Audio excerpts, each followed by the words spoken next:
Welcome to this deep dive. And today we're going to be talking about something I think we can all relate to. Mm-hmm. You know, those conversations that Yeah. make our hearts race a little bit. Right. You know, the ones where you maybe even get a little sweaty thinking about having them. Oh, yeah. Those difficult conversations we often try to avoid. Mm-hmm. So think about it. Have you ever been in a situation where you knew you should speak up, Right. but you just couldn't bring yourself to do it? Yeah. Maybe it was with a coworker, a friend, or even a family member, whatever the situation. I think we're all kind of in the same boat there. Yeah. And we're going to dive into why these conversations feel so hard. Okay. And then we're going to give you some practical tips to navigate them gracefully. That's a good. So what I thought was really fascinating is this idea that avoiding difficult conversations doesn't actually make the problem go away. Right. What do you think about that? What's fascinating is that it often creates bigger issues down the line. Oh, wow. You think of it like this. Imagine there's like a small crack in a bridge. Okay. If you ignore it, it will slowly but surely spread until that entire structure becomes unstable. That's a great analogy. And similarly, when we avoid addressing issues in our relationships, resentment can build, and even like minor disagreements can escalate into these major conflicts. It's interesting you use that analogy because I was reading in one of the sources that unresolved conflicts can actually lead to like physical health problems, Oh. increased stress, anxiety, and even sleeplessness. Oh, jeez. So, I mean, talk about a wake-up call to start tackling those conversations, right? Yeah, it really highlights the importance of learning how to handle these conversations constructively. It's not just about avoiding awkwardness. It's about taking care of our well-being Yeah, and the health of our relationships. for sure. We often think about communication as something we just do naturally, Right. but in reality, it's a skill that requires practice and intention, especially in these challenging situations. So, where do we even begin? Okay. Like, why do these conversations feel so difficult in the first place? Right. You know, I know I've definitely felt that sense of dread before even starting one. Well, one reason is that these conversations often require us to be vulnerable. Think about it. When you're expressing your true feelings or needs, you're putting yourself out there, risking judgment or rejection. Right. That could be incredibly uncomfortable, even scary for some people. I can see that. Yeah. It's like we're exposing this part of ourselves that we normally keep protected. Right. And on top of that, there's the fear of conflict, right? Exactly. Not many people actually enjoy disagreements or arguments, Right. especially with people they care about. Many of us are naturally conflict averse. And the thought of creating tension or hurting someone's feelings can feel paralyzing. Yeah. We worry about damaging the relationship or saying the wrong thing, Right. and that fear can keep us from speaking up at all. It's funny because sometimes it's not even about the other person's reaction. I've definitely had times where I've avoided a conversation because I was afraid of how I would react. Yeah. Like I'd get too emotional or lose my cool. That's a really insightful point, and it speaks to the fact that many of us simply haven't been taught the skills to navigate these situations effectively. Think of it like learning to ride a bike if you've never done it before. Right. It's going to feel awkward and scary at first. For sure. But with practice and the right guidance, you can gain confidence and become a skilled rider. Right. It's the same with communication. We can learn techniques and strategies Okay. to approach these conversations with more ease and effectiveness. So let's dive into those techniques. Let's do it. What's the first step toward making these conversations less daunting? Okay. What can we do to actually feel prepared instead of just panicking? Preparation is absolutely key. Okay. Going into a difficult conversation with a clear plan can make a world of difference. It helps you stay focused, manage your emotions, And communicate your message more effectively. It makes sense, but sometimes I think people hear preparation Right. and they think they need to have like a perfectly scripted speech. Yeah. Is that what you mean? Not at all. Okay. It's not about memorizing lines. Yeah. It's about creating a roadmap for yourself. It's like going on a road trip. You don't need to memorize every turn, Right. but you want to have a general idea of where you're going Right. and how you're going to get there. Okay. I like that analogy. Yeah. So what are some of the key things we should be thinking about before we even initiate the conversation? First and foremost, you want to clarify your goal for the conversation. Okay. Ask yourself, what do I hope to achieve? Is it to resolve a specific conflict, Right. to set a boundary, Yeah. or simply to express your feelings? Right. Having that clarity will guide the entire conversation. So it's not just about venting or getting something off your chest. Right. It's about having a specific outcome in mind. You see? That makes a lot of sense. What else can we do to prepare ourselves mentally and emotionally? This is where it gets really interesting. Try to anticipate how the other person might react. Okay. Consider their personality, your relationship dynamic, and the specific topic at hand. Mm-hmm. Are they likely to get defensive, emotional, or completely shut down? Anticipating their reaction almost feels like a game of emotional chess. It is. But I guess the more you know someone, the better you can kind of predict how they might respond. Right. It seems like that kind of insight could be incredibly valuable when you're preparing for a difficult conversation. Absolutely. Thinking about those potential responses beforehand can help you stay calm and adjust your approach in the moment. Okay. It's like having a mental toolkit ready to go. Yeah. So you're not caught off guard if things get a little bumpy. Right. And speaking of bumpy, Yeah. choosing the right time and place can make a huge difference in how the conversation unfolds. So not bringing up a sensitive topic during your family's annual holiday gathering, probably not the best move. I guess like a private neutral setting where both people feel comfortable is ideal. Exactly. But what about those times when you're dealing with a conflict that's causing like immediate stress? Yeah. Do you always have to wait for the perfect time and place? It's a great question. Mm-hmm. Sometimes you can't wait for the ideal scenario, Right. especially if the issue is causing ongoing harm or tension. Mm-hmm. In those cases, it might be necessary to address it sooner rather than later, even if the setting isn't perfect. Okay. But even then, you can still create a sense of safety and respect by being mindful of your tone and your approach. So let's say we've done all this prep work, we've clarified our goal, we've anticipated reactions, Right. we've picked a good time and place. Right. Now we're actually sitting down to have this conversation. Yeah. What happens next? Okay. How do we start things off on the right foot? That initial moment can set the tone for the entire conversation. And one of the most powerful things you can do is start with empathy. Empathy. I can see how that's important during the conversation itself. Mm-hmm. But isn't it a bit counterintuitive to start with empathy when you're the one who has a concern or a grievance? I understand where you're coming from. We often think of difficult conversations Yeah. as needing to be direct and assertive. Right. But leading with empathy doesn't mean you're being passive or letting the other person walk all over you. Okay. It simply means acknowledging their perspective and feelings right from the start. So it's more about setting a tone of understanding and collaboration rather than coming in with guns blazing. Exactly. Think about a time when someone really listened to you and validated your feelings. Yeah. How did that make you feel? Heard, seen, respected. Exactly. And when we feel heard and respected, we're much more likely to be open to hearing the other person's perspective. That makes sense. So how do we actually convey that empathy at the beginning of a difficult conversation? Right. What are some things we can say? You might say something like, I know this might be a tough conversation, but it's important to me that we talk about it. Or, I understand this is a sensitive topic, and I want to approach it with respect for your feelings. Okay, that sounds a lot less intimidating than I imagined. Right. So we've started with empathy. We've set a respectful tone. Now, how do we actually express our concerns or grievances without making the other person feel attacked or blamed? This is where I statements come into play. Okay. They're incredibly valuable in these situations because they allow you to express your feelings and needs without blaming or accusing the other person. I've heard of I statements before, but honestly, I always sounded a bit cheesy to me. Yeah. Like something out of a self-help book. Sure. Can you give me an example of how they actually work in a real conversation? Let's say you're feeling overwhelmed with responsibilities at work. Okay. Instead of saying to your boss, you're giving me too much work, Yeah. which could come across as aggressive and blaming. Right. You could try saying, I'm feeling overwhelmed with my current workload. Okay. I'm worried I won't be able to meet all the deadlines without some adjustments.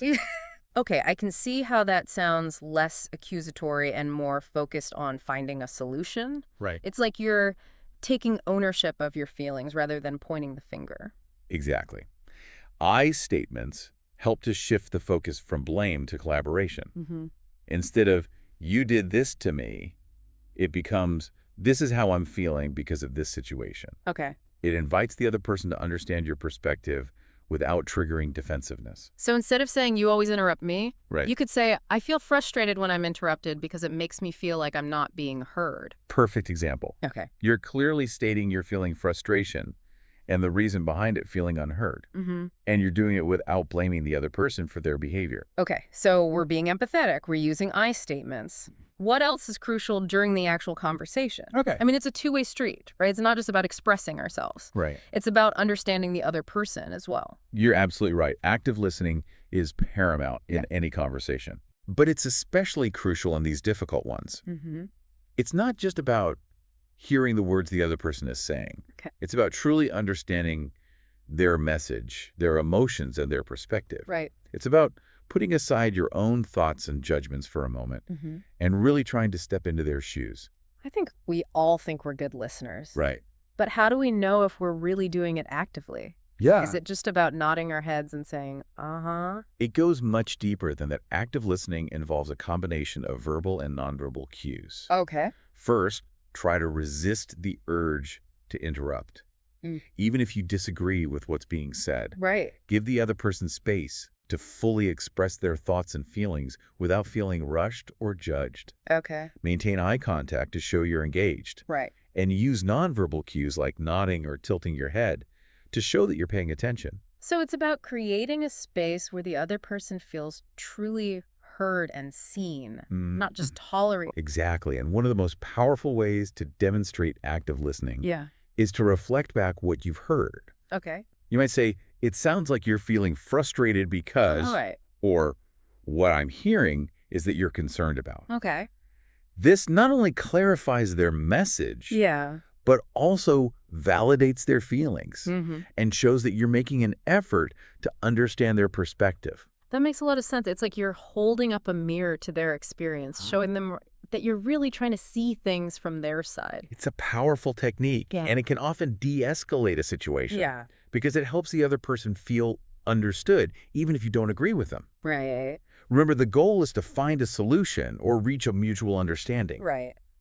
Not to prove that you're right or that they're wrong. Okay, we're being empathetic, we're using I statements, we're actively listening. But let's be real, things can get heated in difficult conversations. Oh, yeah. How do we keep our cool when emotions start to run high? Because I know I've definitely been in those situations where I've said things I later regretted because I let my emotions get the best of me. It's something we all struggle with. Yeah. Even with the best preparation and the most good intentions, our emotions can get triggered.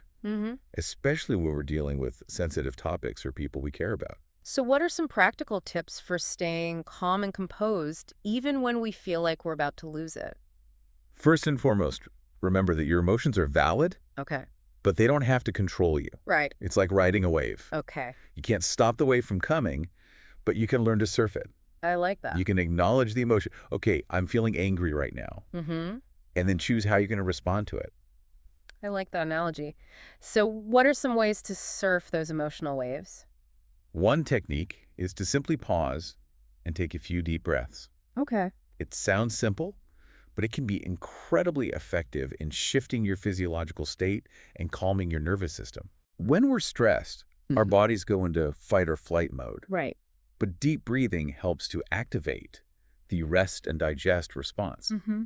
Which brings us back to a more balanced state. It's like hitting the reset button on your emotions. Exactly. And if you feel like the conversation is getting too heated or you need a moment to regroup, it's perfectly okay to take a break, right? Absolutely. You might say something like, I need a few minutes to gather my thoughts. Can we come back to this in a bit? Exactly. So it's not a sign of weakness to step back and regroup if things are getting too intense. Absolutely not. In fact, it demonstrates self-awareness. Okay. And a commitment to having a constructive conversation. Right. It's showing the other person that you're taking this seriously. Right. And that you want to engage in a way that's respectful and productive. I think that's really important to emphasize because sometimes we think we have to power through those intense emotions. Right. But taking a break can actually be the more courageous and mature approach. I couldn't agree more.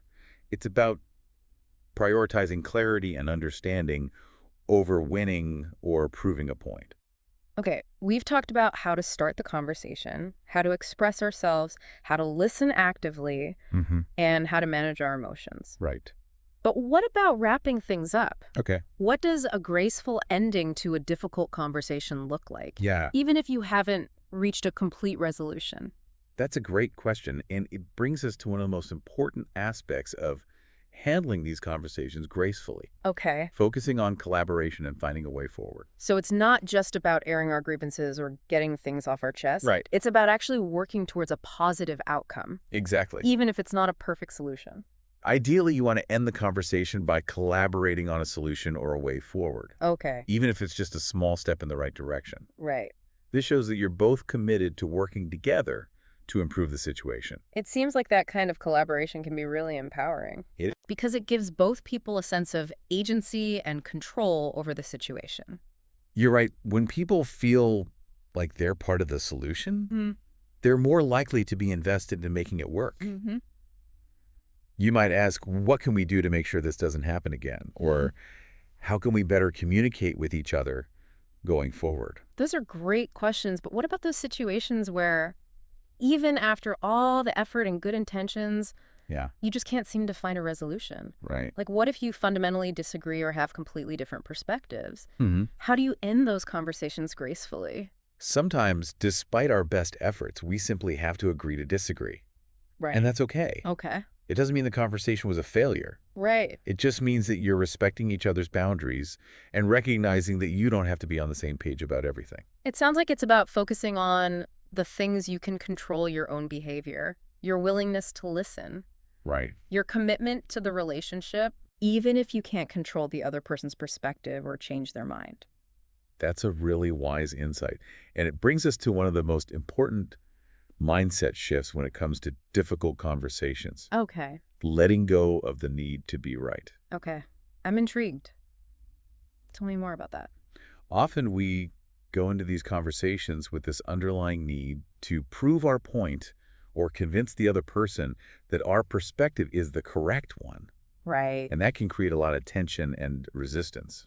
It's like we're turning it into a battle where there has to be a winner and a loser. Exactly. But in reality, relationships aren't about winning or losing. Right. They're about connection and understanding. That's a beautiful way to put it. And when we can let go of that need to be right, we open ourselves up to the possibility of learning something new, of seeing things from a different perspective. We create space for genuine connection and growth. So even if you don't agree with the other person's viewpoint, you can still validate their feelings and acknowledge their experience. It's about saying, I hear you. I see you. I may not agree with you, but I respect you. Exactly. It's about shifting from judgment to curiosity, from defensiveness to empathy. And that shift in mindset can make all the difference in how the conversation unfolds and the impact it has on the relationship. It makes me think about those times when I've had a difficult conversation and walked away feeling even closer to the other person. Even if we didn't fully resolve the issue. Right. It's like the act of having that open and honest dialogue strengthened the bond between us. That's a perfect example of how these conversations can be opportunities for deeper connection. Not just for solving problems. Right. It's about creating a space for vulnerability and authenticity, which can be incredibly powerful, both for ourselves and for the other person. I love that it's like we're reframing these conversations from something to be feared or avoided to something that can actually enrich our relationships and bring us closer together. And that reframing is key when we approach these conversations with a mindset of curiosity, empathy, and a genuine desire to understand. They become less about conflict and more about connection. Okay, this has been incredibly insightful, and I'm already feeling more equipped to handle those tough conversations. Absolutely. But I'm wondering, before we wrap up completely, are there any additional nuggets of wisdom you'd like to share with our listeners? Sure. Any things that really stood out to you as we were preparing for this deep dive? You know, one thing that really struck me is the importance of being mindful of our nonverbal communication. Okay. We often focus so much on the words we're saying, but our body language, tone of voice, and facial expressions can convey just as much, if not more, than our words. It's like that saying, actions speak louder than words. Exactly. So even if we're saying all the right things, if our body language is conveying defensiveness or disinterest, it's going to undermine the entire conversation. Exactly. So it's important to be aware of how we're showing up physically. Okay. Are we making eye contact or our arms crossed? Are we speaking in a calm and respectful tone? These subtle cues can have a huge impact on how the other person receives our message. It's like we're sending these nonverbal signals that can either open the door to communication or slam it shut. So if we want to have a productive conversation, we need to make sure our nonverbal cues are aligned with our words. I couldn't agree more. And it's not just about being aware of our own nonverbal communication. Right. It's also about paying attention to the other person's cues. Are they leaning in or pulling away?